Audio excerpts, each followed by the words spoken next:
जय हिंद दोस्तों। आज की इस वीडियो में हम लोग बात करने वाले हैं क्लास 12 के हिंदी का पहला अध्याय बातचीत। दोस्तों बातचीत जो है एक निबंध है और जिनके लेखक बालकृष्ण भट्ट हैं। यदि आपको पूछा जाए बातचीत निबंध के निबंधकार कौन हैं तो निबंधकार बालकृष्ण भट्ट जी हैं। यदि आपको पूछा जाए बातचीत निबंध के लेखक कौन हैं तब पर भी आप बालकृष्ण भट्ट ही बताइएगा। दोस्तों आज हम लोग इस चैप्टर का टोटल इम्पोर्टेंट ऑब्जेक्टिव क्वेश्चन का सॉल्यूशन करने वाले हैं दोस्तों, जो आपके इस बोर्ड एग्जाम के लिए बहुत ही इम्पोर्टेंट है। इसीलिए दोस्तों वीडियो के अंत तक बने रहे ताकि ये वीडियो पूरी अच्छी तरीके से आपको समझ में आ जाए और बोर्ड एग्जाम में किसी प्रकार का कोई परेशानी आपको ना हो। दोस्तों यदि आपने हमारे इस चैनल को अभी तक सब्सक्राइब नहीं किया है तो हमारे इस चैनल को सब्सक्राइब करें और बेल आइकन को प्रेस करें, क्योंकि नए नए वीडियो का नोटिफिकेशन सबसे पहले आपको मिले। हमारा पहला क्वेश्चन है बातचीत शीर्षक निबंध के निबंधकार कौन हैं। दोस्तों बातचीत निबंध के जो निबंधकार हैं वो बालकृष्ण भट्ट हैं। दोस्तों बातचीत एक निबंध है और इनके लेखक बालकृष्ण भट्ट हैं। यदि आपको निबंधकार पूछा जाए या लेखक पूछा जाए तो वो बालकृष्ण भट्ट ही होंगे। अगला क्वेश्चन दोस्तों, बालकृष्ण भट्ट किस युग के रचनाकार हैं। यानी दोस्तों बालकृष्ण भट्ट जो हैं वे किस युग के रचनाकार हैं। दोस्तों हमारा राइट आंसर हो जाएगा ऑप्शन नंबर ए, वे भारतेंदु युग के रचनाकार हैं। बालकृष्ण भट्ट किस युग के रचनाकार हैं तो भारतेंदु युग के रचनाकार हैं। दोस्तों यदि आपको काल पूछा जाए कि बालकृष्ण भट्ट किस काल के रचनाकार हैं तो वहाँ पे आप आधुनिक काल बताइएगा। यदि आपको युग पूछा जाएगा तो आप भारतेंदु युग बताइएगा। हमारा अगला क्वेश्चन है बालकृष्ण भट्ट ने किस पत्रिका का संपादन किया। यानी बालकृष्ण भट्ट जो हैं कौन सी पत्रिका चलाए थे। तो दोस्तों इसका राइट आंसर हो जाएगा option number B, Hindi Pradeep नामक एक मासिक पत्रिका बालकृष्ण भट्ट चलाए थे। अगला क्वेश्चन दोस्तों, बालकृष्ण भट्ट का जन्म कब हुआ। बालकृष्ण भट्ट का जन्म कब हुआ। आप लोग को पहले से भी पता होगा दोस्तों, आपने बुक पढ़ाई होगा। तो इसका राइट आंसर हो जाएगा ऑप्शन नंबर ए, 23 जून 1844 ईस्वी को बालकृष्ण भट्ट जी का जन्म हुआ था।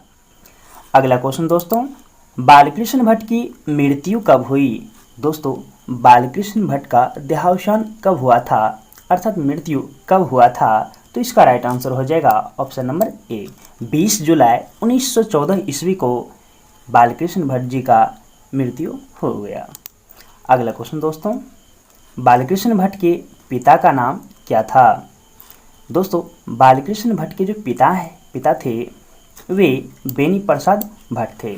इसमें आपको पूछा गया है कि बालकृष्ण भट्ट के पिता का नाम क्या था, तो हमारा राइट आंसर ऑप्शन बी हो जाएगा, बेनी प्रसाद भट्ट। अगला क्वेश्चन दोस्तों, बालकृष्ण भट्ट की माँ का क्या नाम था। यानी दोस्तों बालकृष्ण भट्ट की माता जी का नाम क्या था। तो दोस्तों इसका राइट आंसर हो जाएगा ऑप्शन नंबर बी, पार्वती देवी। बालकृष्ण भट्ट के माँ का नाम क्या था, पार्वती देवी। अगला क्वेश्चन दोस्तों, जब तक मनुष्य बोलता नहीं तब तक उसका क्या प्रकट नहीं होता है। जब तक इंसान बोलता नहीं है, जब तक मनुष्य बोलता नहीं है तब तक उसका क्या प्रकट नहीं होता है। दोस्तों जब तक इंसान बोलता नहीं है तब तक उसका दोष गुण प्रकट नहीं होता है, अर्थात उस इंसान के विषय में पता नहीं चलता है कि इंसान कैसा है, किस व्यवहार का है, वो पता नहीं चलता है। अगला क्वेश्चन दोस्तों, दमयंती स्वयंवर किस लेखक की रचना है। दोस्तों दमयंती स्वयंवर एक नाटक है और इस नाटक के जो लेखक हैं वे बालकृष्ण भट्ट हैं। हमारा राइट आंसर ऑप्शन सी हो जाएगा। अगला क्वेश्चन दोस्तों, बालकृष्ण भट्ट किस काल के रचनाकार हैं, तो इसका राइट आंसर हो जाएगा ऑप्शन नंबर डी, आधुनिक काल के। दोस्तों बालकृष्ण भट्ट आधुनिक काल के रचनाकार थे। अगला क्वेश्चन दोस्तों, बालकृष्ण भट्ट की रचना बातचीत क्या है। दोस्तों बालकृष्ण भट्ट की जो रचना है बातचीत वह क्या है, एकांकी है, कहानी है या यात्रा संस्मरण है या ललित निबंध। तो दोस्तों हमारा राइट आंसर हो जाएगा ऑप्शन नंबर डी, ये जो है एक ललित निबंध है। अगला क्वेश्चन दोस्तों, बातचीत निबंध के माध्यम से बालकृष्ण भट्ट क्या बतलाना चाहते हैं। दोस्तों बातचीत जो निबंध है इसके माध्यम से बालकृष्ण भट्ट हम लोगों को क्या बताना चाहते थे, तो वे जो हैं हम लोगों को बातचीत की शैली के विषय में बताना चाहते थे कि बात कैसे किया जाता है, किस तरह से बात करना चाहिए और कैसे बात करना चाहिए। हमारा अगला क्वेश्चन दोस्तों, अशिक्षित लोगों की बातचीत को क्या कहते हैं? दोस्तों, जब अशिक्षित लोग बात करते हैं तो उन्हें लेखक बतकही कहते हैं, अर्थात उसमें कोई बातों का ठिकाना नहीं रहता है कि बात क्या हो रही है। अगला क्वेश्चन दोस्तों, बालकृष्ण भट्ट ने मोटा मोटी कुल कितने निबंध लिखे थे? दोस्तों, बालकृष्ण भट्ट जो हैं मोटा मोटी कुल 1000 निबंध लिखे थे, लगभग 1000 निबंध लिखे थे। अगला क्वेश्चन दोस्तों, बालकृष्ण भट्ट का निवास स्थान कहाँ था? यानी दोस्तों, बालकृष्ण भट्ट निवास कहाँ करते अर्थात रहते कहाँ थे? तो दोस्तों, इसका राइट आंसर हो जाएगा option number D, Allahabad Uttar Pradesh में ये रहते थे। अगला क्वेश्चन दोस्तों, मनुष्य की बातचीत का उत्तम तरीका क्या है? यानी मनुष्य जो बात करता है वह बात करने का अच्छा तरीका क्या है? तो इसका राइट आंसर हो जाएगा ऑप्शन नंबर ए, अवाक होकर अपने से बातचीत करना, अर्थात बिना बोले अपने से बात करना। वह लेखक इस बातचीत निबंध के माध्यम से बताए हैं। अगला क्वेश्चन दोस्तों,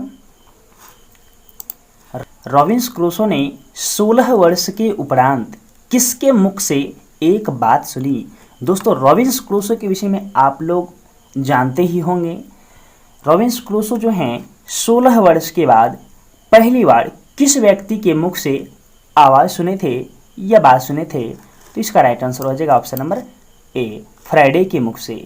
दोस्तों, यदि आप रॉबिन्सन क्रूसो के विषय में नहीं जानते हैं तो मैं इस वीडियो के अंत में आपको वो लिंक दे दूंगा, आप वहाँ से उस वीडियो को देख सकते हैं। अगला क्वेश्चन दोस्तों, संयोगिता स्वयंवर किसकी रचना है?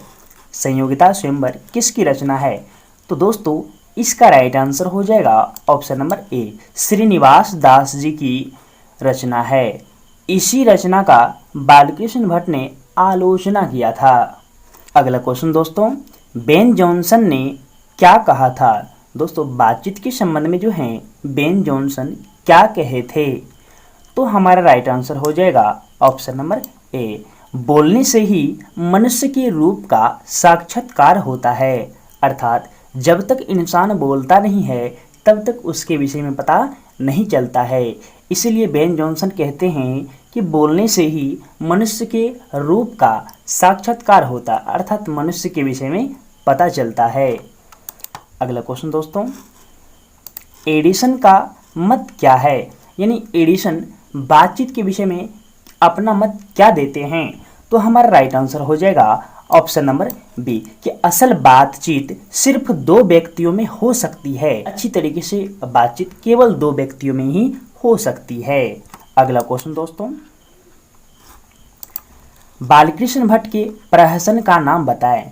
दोस्तों, बालकृष्ण भट्ट ने बहुत सारे प्रहसन लिखे थे, तो इसका राइट आंसर हो जाएगा ऑप्शन नंबर डी, इनमें सभी। दोस्तों, आचार विडंबन यह भी प्रहसन है, नई रोशनी का विष यह भी प्रहसन है, जैसा काम वैसा परिणाम, ये जो सारे प्रहसन हैं वे बालकृष्ण भट्ट जी ने लिखे हैं। तो इसका राइट आंसर हो जाएगा ऑप्शन नंबर डी, ये सारे जो हैं बालकृष्ण भट्ट के प्रहसन हैं।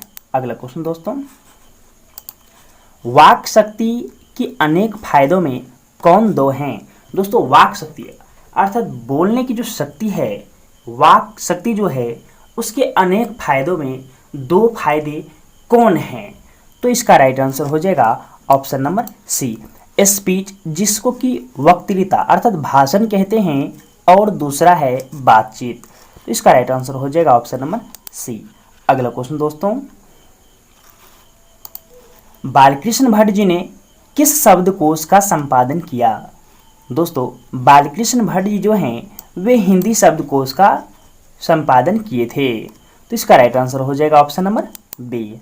अगला क्वेश्चन दोस्तों, 100 अजान एक सुजान उपन्यास के लेखक कौन हैं? दोस्तों, 100 अजान एक सुजान एक उपन्यास है जिनके लेखक बालकृष्ण भट्ट हैं। तो इसका right answer option number C हो जाएगा। अगला क्वेश्चन दोस्तों, आर्ट ऑफ कन्वर्सेशन कहाँ के लोगों में सर्वाधिक प्रचलित है, अर्थात बात करने की जो कला है वो कहाँ के लोगों में ज़्यादा प्रचलित है। तो इसका राइट आंसर हो जाएगा ऑप्शन नंबर बी। दोस्तों यूरोप के लोगों में बातचीत करने की कला है जिसे आर्ट ऑफ कन्वर्सेशन कहा जाता है। यदि इस वीडियो से आपने कुछ सीखा है दोस्तों, यदि आपको कुछ अलग सीखने को मिला है, यदि ये वीडियो आपको अच्छा लगा होगा तो हमारे इस वीडियो को लाइक ज़रूर करें, या आप किसी भी टॉपिक पर वीडियो पाना चाहते हैं तो हमारे कमेंट बॉक्स में कमेंट ज़रूर करें। धन्यवाद।